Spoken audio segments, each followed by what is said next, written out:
Bien, bonjour à toutes et à tous, bienvenue à cette nouvelle vidéo, ou nouvelle séance de révision. Je précise qu'il sera la dernière, puisqu'il va traiter de la série 7, qui portera sur le concept des élasticités. Et comme d'habitude, donc on va la répartir en 3 ou 4, peut-être si on a besoin, 3 parties, donc ça fait 3 vidéos. Très bien. Alors, le concept d'élasticité, il est très important, non seulement sur le plan théorique, parce que ça permet de mesurer la réaction toujours donc d'un phénomène A suite à la variation d'un phénomène B. Donc, si il y a un lien de causalité entre les deux, c'est-à-dire que le phénomène B cause le phénomène A, eh bien, pour mesurer la réaction de A par rapport à B, on utilise ce qu'on appelle le concept d'élasticité. Alors, c'est un concept qui nous permet de,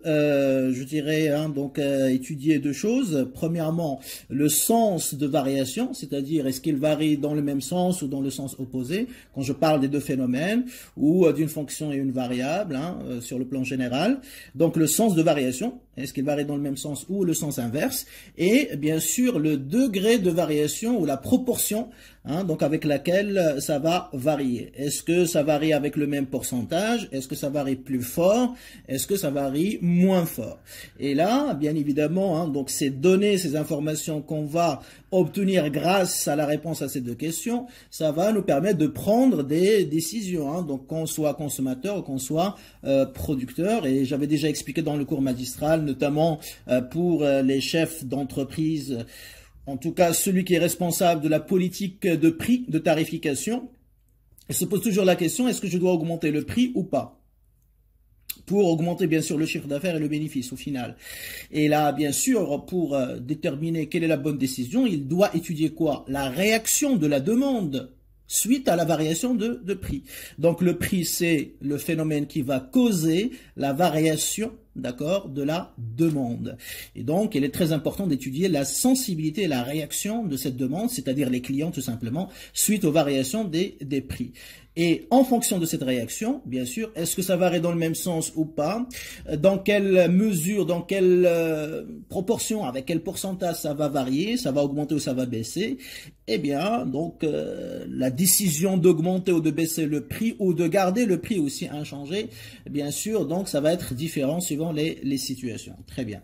Donc, pour les besoins de notre cours de théorie du choix du consommateur, eh bien, en général, on étudie quoi? L'élasticité d'une fonction suite aux variations d'une variable. Et comme on s'intéresse à la théorie du choix du consommateur, la fonction qui nous intéresse ici, c'est la demande. Mais ce n'est pas la seule, parce qu'on peut aussi s'intéresser à l'offre, on peut s'intéresser aussi, je sais pas moi, à la croissance. Donc d'autres, bien évidemment, fonctions sont aussi étudiables. Mais pour la théorie du choix du consommateur, on se focalise, on se concentre uniquement sur la réaction de la demande, de la fonction de la demande, suite aux variations des variables qui l'influencent. Quelles sont les variables qu'on a retenues? Les 3. Donc soit le revenu du consommateur, soit le prix du bien, d'accord, direct, soit le prix d'un autre bien qui peut être soit substituable ou complémentaire.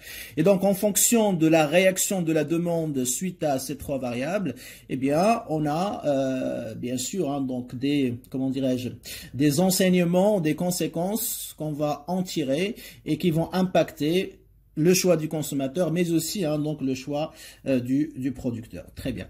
Alors, on a retenu 3 types d'élasticité. L'élasticité de la demande par rapport au revenu, donc qui mesure la variation de la demande suite au revenu du consommateur. L'élasticité de la demande par rapport au direct, donc l'élasticité prix direct de la demande, il mesure la variation de la demande d'un bien suite aux variations du prix de ce bien.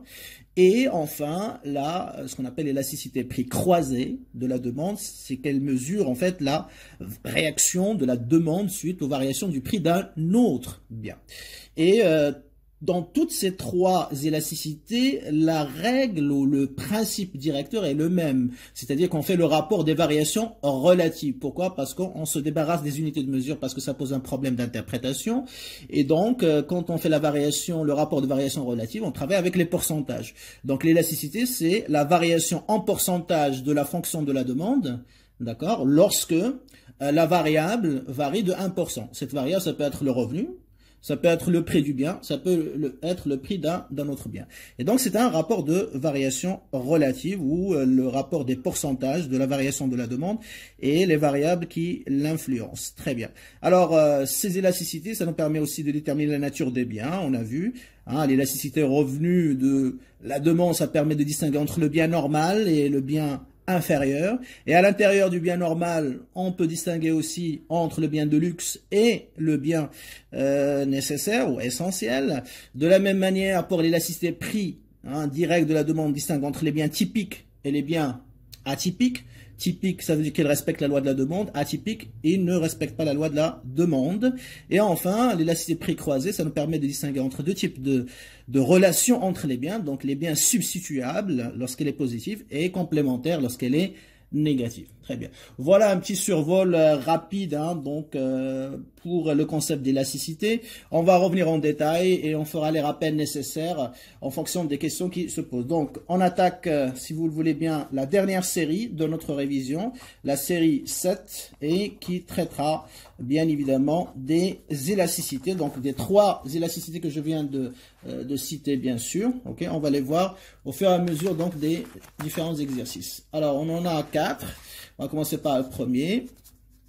Alors, les préférences du consommateur relatives aux biens 1 et 2.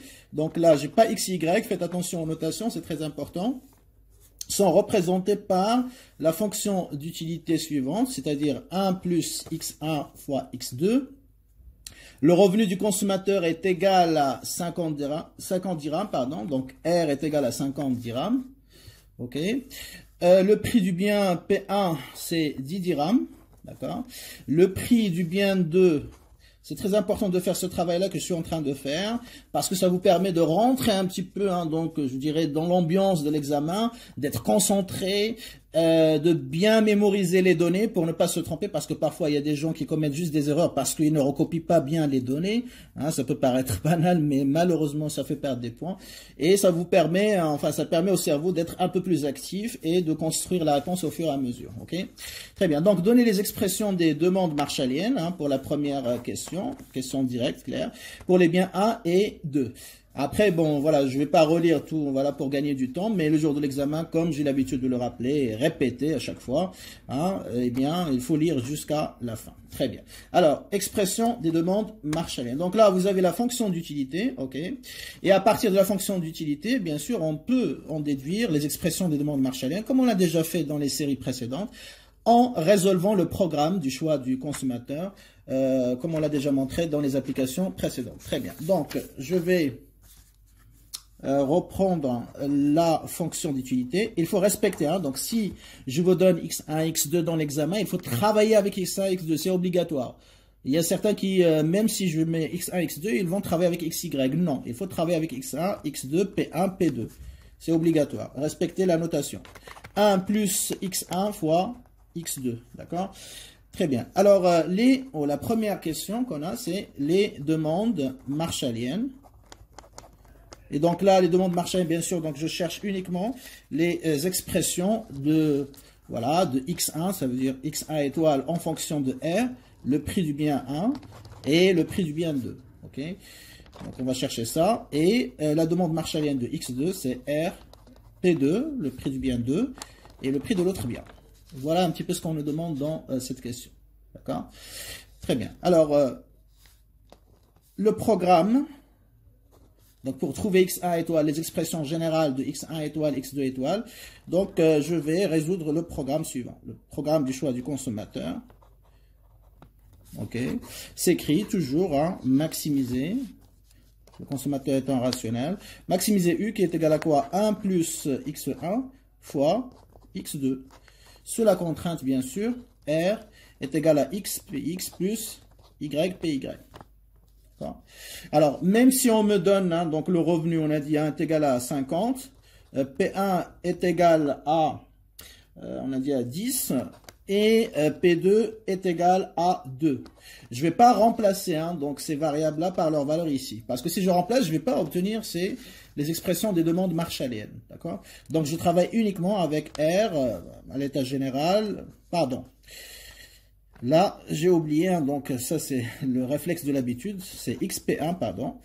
Et bien sûr, ça c'est x2, ok. Et là, P2. Voilà. Très bien. Donc, le Lagrangien dépend de x1, x2, lambda, est égal à 1 plus x1 fois x2, plus, comme d'habitude, lambda, toujours plus, lambda, facteur, bien sûr, de la contrainte budgétaire, R moins P1, x1, moins P2, x2. OK? Très bien. Et après, on étudie les conditions, bien sûr, de premier ordre. OK? C'est-à-dire les trois dérivées premières du Lagrangien. Alors, par rapport à x1 est égal à 0. Donc, je dérive cette expression par rapport à x1. OK? Donc, ça fait 1 fois x2, donc c'est une constante, donc c'est 0. Il reste x1 fois x2. Et la dérivée de x1 fois x2 par rapport à x1, donc c'est 1 fois x2. Donc, il reste x2. Qui est égal à quoi? Ben, bien sûr, est égal à lambda P1. Et ce sera notre première équation. Okay? Ça fait x2 moins lambda P1 est égal à 0. Je fais passer lambda P1 de l'autre côté, donc ça me donne la première condition de la première équation. Je continue pour x2 est égal à 0. Donc j'ai x2 qui est multiplié par 1 plus x1, c'est la constante. Donc je dérive x2 par rapport à lui-même, ça fait 1. Et il reste 1 plus x1. Donc ça fait 1 plus x1 qui est égal à lambda P2. D'accord? Et après, L lambda est égal à 0. Donc ça fait, bien sûr, R est égal à x1 P1 plus x2 P2. Et ce sera notre troisième équation, bien sûr. Voilà donc les trois conditions de premier ordre. Donc on applique la règle de l'optimum. Donc on a 1 sur 2. Pour avoir la règle de l'optimum, je rappelle, hein, où la condition d'optimalité, c'est l'égalité entre le TMS et le rapport des prix, c'est-à-dire le rapport des utilités marginales et le rapport des prix. Voilà l'utilité marginale de x1 sur l'utilité marginale de x2, donc le TMS, est égal au rapport des prix. C'est ce qu'on va trouver. Donc ça fait x2 sur 1 plus x1 qui est égal à lambda P1 sur lambda P2. Je simplifie par lambda. Il me reste le rapport des prix. Vous voyez, j'obtiens la condition d'optimalité. Donc le rapport des prix il est là. Et ça, c'est le TMS, bien sûr. Okay. TMS est égal au rapport des prix. Très bien. Alors, l'autre objectif, c'est d'écrire x2 en fonction de x1, toujours. Donc, ça fait quoi? x2 est égal à P1 sur P2, n'est-ce pas? P1 sur P2 qui multiplie, voilà, P1 sur P2 qui multiplie 1 plus x1.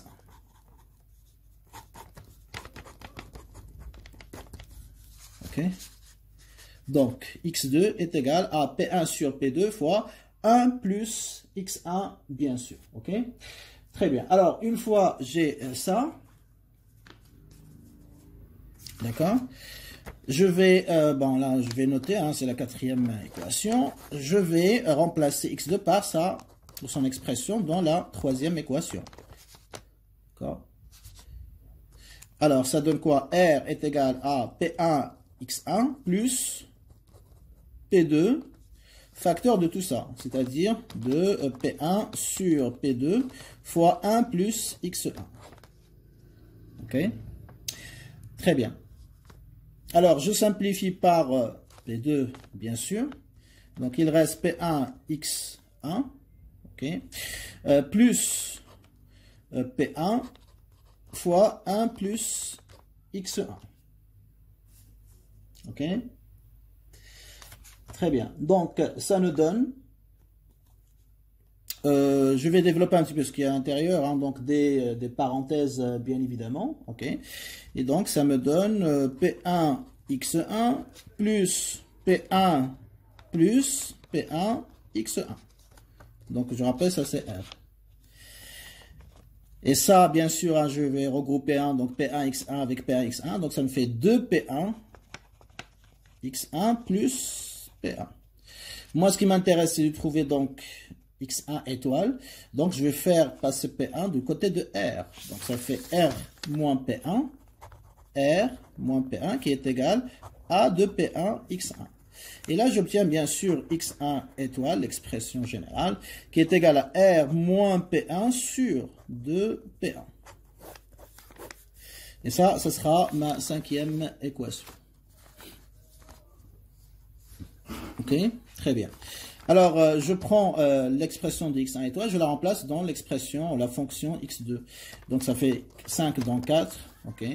Donc, x2, on avait trouvé, c'est x2 étoile, ça va être P1 sur P2, n'est-ce pas?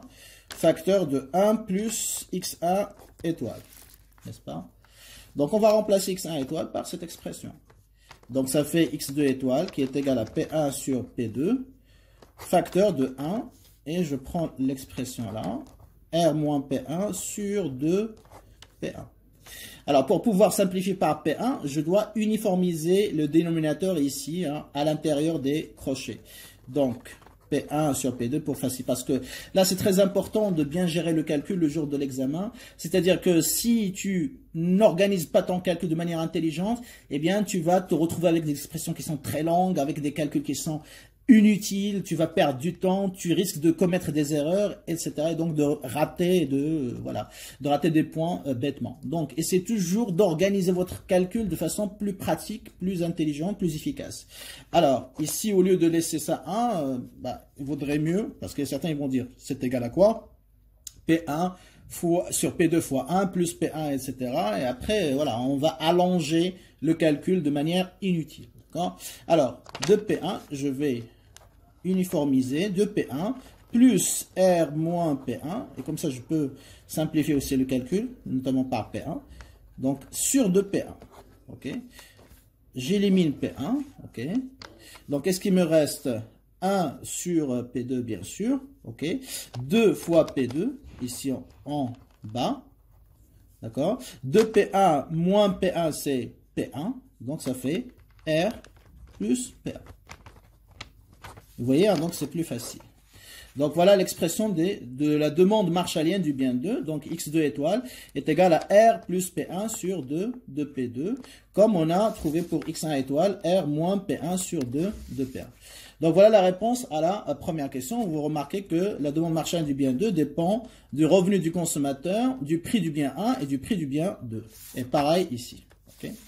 Très bien. Alors, question suivante. Deuxième question, de combien faudrait-il modifier le revenu du consommateur? Okay. Attention, ici on a des questions indirectes. Modifier le revenu du consommateur, c'est-à-dire R, si on veut réduire la consommation du bien 1 de 50%. Réduire la consommation, d'accord? Je sais pas ce que c'est visible, voilà. Réduire. Ok, baisser la consommation du bien 1 de 50%. Commenter. Ensuite, de combien varierait la demande du bien 1, la demande du bien 1, si son prix augmente de 20%. Interpréter ou commenter. C, petit c, faudrait-il modifier le prix? De combien faudrait-il modifier le prix du bien 1? D'accord, modifier le prix du bien 1 pour espérer une augmentation de quoi? De la demande du bien 2 de 10%. La demande du bien 2 de 10%. Très bien. Alors, qu'est-ce que je remarque à travers ces trois questions? Toujours, on me donne les variations déjà avec le pourcentage. Donc déjà, lorsque je vois les pourcentages, ça veut dire que c'est un indice pour moi que je peux travailler avec les élasticités. En général, pas à 100% de tous les cas, mais voilà. Et ici, qu'est-ce qu'on me demande, hein? De combien modifier le revenu du consommateur si on veut réduire la consommation. Donc, il y a une relation entre quoi et quoi. Toujours, il faut que je fasse attention. La relation, elle est entre quoi et quoi. Pour savoir, est-ce que je vais utiliser le multiplicateur de Lagrange, est-ce que je vais travailler avec l'élasticité ou avec autre chose. Donc ici, la relation est entre la consommation et le revenu, la demande et le revenu. Et donc, l'outil qui étudie la relation entre la demande d'un bien et le revenu du consommateur, ce n'est pas le multiplicateur de Lagrange, par exemple, ok? Ce n'est pas le TMS. c'est l'élasticité. Donc, et comme il y a le pourcentage, donc ça me rassure, hein, donc dans ma réponse, et je dis voilà, il faut que je travaille avec l'élasticité.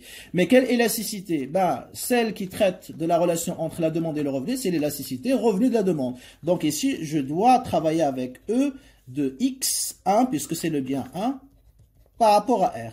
Donc déjà, je me situe le jour de l'examen, je dis voilà, je vais travailler avec l'élasticité. Si tu ne comprends pas ça, eh ben, tu ne pourrais pas répondre à ce type d'exercice. Ensuite, ici pareil, de combien varierait la demande du bien 1 si son prix augmente de 20%. Donc pareil, j'ai le pourcentage, d'accord? J'ai la relation entre la demande et le prix. Donc ça veut dire quoi? Je dois travailler avec l'élasticité du bien 1, la demande du bien 1, par rapport à son prix, c'est-à-dire P1. Ok? Donc, je sais que je dois travailler avec ça. OK? Et après, ici, petit c, de combien varierait on va modifier le prix du bien 1 pour espérer une augmentation de la demande du bien 2. Donc là, je prends le prix d'un bien et je regarde quel est l'impact sur la demande de l'autre bien. Donc là, c'est l'élasticité croisée. De quoi? Eh bien, je regarde la demande de qui? Est-ce que c'est le bien 1 ou c'est le bien 2? Je dois faire attention parce que sinon, si j'inverse, bien sûr, je vais être à côté de la bonne réponse. Donc, la demande du bien 2. Donc, la fonction, c'est la demande du bien. On commence toujours par la fonction. Donc, je mets x2 et non pas x1. Qu'est-ce qui change? Quelle est la variable? Quelle est la cause? C'est le prix du bien 1. Donc, je mets, voilà, E de x. Donc, je vais travailler avec l'élasticité croisée, EX2 par rapport à R. Donc, c'est très important de faire ce travail de lecture et bien se repérer et dire, voilà, je suis ou je vais travailler avec quelle partie du cours, hein, c'est très important. Quel est le concept que je vais utiliser pour répondre à cette question, d'accord? Et je précise après, quelle est la variable, quelle est la demande, s'il s'agit de l'élasticité, c'est très important, d'accord? Très bien, donc on va commencer par petit a déjà, donc deuxième question. Alors, ici, on vous dit de combien faudrait-il modifier le revenu du consommateur si on veut réduire la consommation du bien 1 de 50%. Donc, réduire la consommation, c'est-à-dire la demande du bien 1, la quantité consommée du bien 1, de 50%. Donc, je pars de ce que je sais. Je vais traduire ça. Ça veut dire quoi? Baisse de x1 de 50%, je regarde, je fais attention au pourcentage.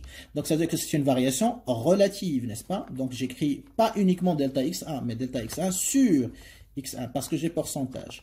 Ensuite, j'ai baisse. Donc, baisse, ça veut dire négatif, une variation négative. De combien? De 50%. Voilà. Je traduis cette phrase-là par ça. Très bien. Donc, déjà, quand j'écris ça, ça veut dire que je vais travailler avec l'élasticité. Très bien. Alors, de combien doit varier, bien sûr, le revenu du consommateur? Okay. Donc, bien sûr, la variation du revenu du consommateur, il devrait être aussi en pourcentage. Donc, en variation relative. D'accord? Donc, de combien modifier, n'est-ce pas, le revenu? OK. Donc, bien sûr, ça va être en pourcentage. Donc, on cherche delta R sur R en pourcentage. Voilà, c'est ça qui nous manque. Alors, quel est le concept qui permet de mettre la relation, le lien entre delta R sur R et delta X ou delta X1 sur X1? C'est l'élasticité, bien sûr, de X1 par rapport à R, qui est égal à quoi? Bah, delta X1, bien sûr, sur X1, c'est le rapport des variations pourcentage de la demande par rapport à celle du revenu. OK? Et je rappelle, c'est un nombre qui est neutre, hein, l'élasticité. Très bien. Donc, qu'est-ce que je cherche? Delta R sur R est égal à quoi? Ben, ce sera égal à delta X1 sur X1 qui divise l'élasticité de la demande par rapport au revenu. Voilà. Donc là, j'ai posé ma formule. Je sais très bien qu'est-ce que je dois faire. Je connais delta X1 sur X1. Il me manque, bien sûr, l'élasticité. Parce que si je n'ai pas l'élasticité revenu, je ne peux pas répondre à cette question. Donc, je vais chercher EX1 par rapport à R. Alors, EX1 par rapport à R. Alors, certains, justement, dans l'examen, ils sont un petit peu perdus. Ils disent oui, mais parce que dans l'élasticité, il y a deux formules.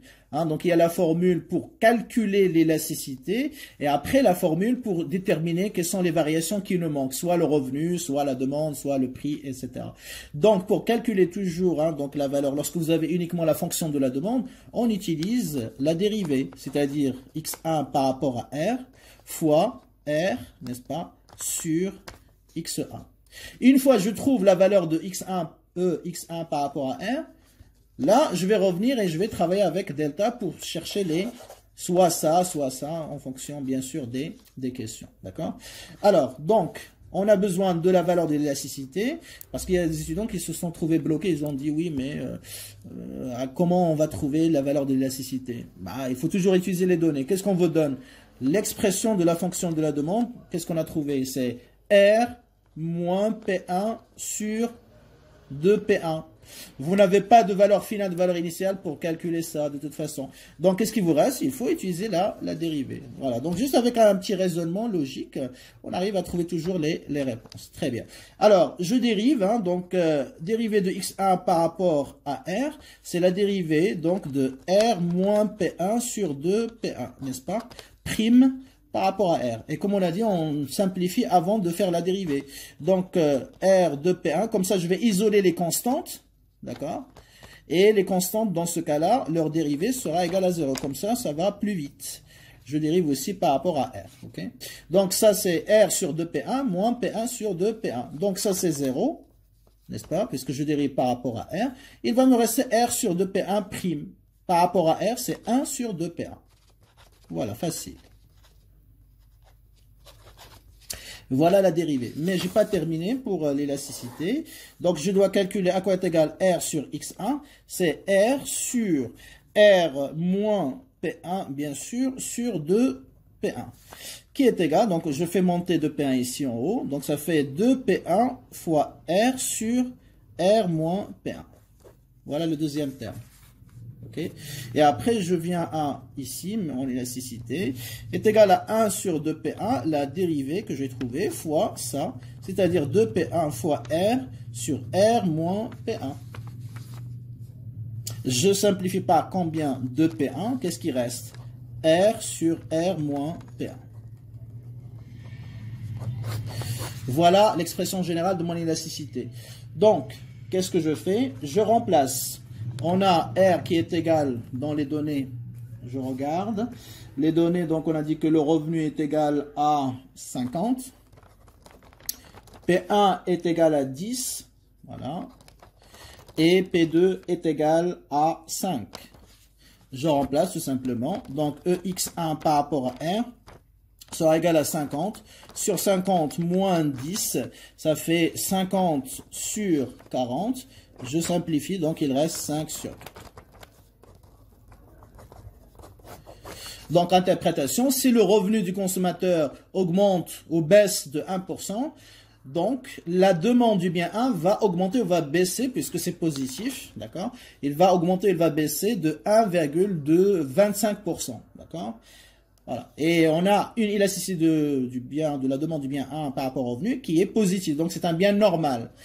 Et les supérieurs à 1, donc c'est un bien de luxe. Donc ça, c'est juste pour le rappel, hein, d'accord, si vous voulez interpréter. Très bien. Donc, maintenant, donc on peut aussi le faire, pourquoi pas le noter. Donc, EX1 par rapport à R, positif. Donc, le bien A est normal. Et comme elle est aussi supérieure à 1, donc c'est un bien de luxe. Ok? Très bien. Alors, ce qui m'intéresse ici, c'est de chercher delta R sur R, bien sûr. Donc, delta R sur R est égal à quoi? On a dit delta X1 sur X1 sur la valeur de l'élasticité que je viens de calculer. Delta X1 sur X1, on a trouvé c'est l'augmentation, hein, donc enfin la baisse, pardon, hein, donc de 50%, c'est-à-dire moins 50%. Je le note. Et je divise par l'élasticité, c'est-à-dire 5 sur 4, qui est positif. J'espère que c'est visible. D'accord? Très bien. Donc, ça nous fait quoi? Ben, ça fait moins 50%. Et là, hein, donc, juste pour la précision, je multiplie, hein, je ne vais pas travailler avec 0,5, hein, donc moins 50%, ok, fois 4 sur 5. D'accord? Comme ça, hein? Donc 50 fois 4, ça fait moins 200 sur 5, ça fait bien sûr moins 40%. Ok? Très bien. Alors, interprétation. si on veut réduire la consommation hein, donc, de notre consommateur du bien A, bien sûr, de 50%, il faut baisser son revenu de 40%. Hein. Donc, si on veut baisser X1 de 50%, c'est ça la question, pour réduire la consommation du bien de 50%, il faut baisser le revenu de 40%. Donc, il varie dans le même sens, c'est un bien normal, bien sûr. Ok. Très bien. Voilà pour petit A. Alors, petit B, donc je vais arrêter là parce que je suis déjà à 30 minutes et j'enchaîne avec une deuxième vidéo, deuxième partie.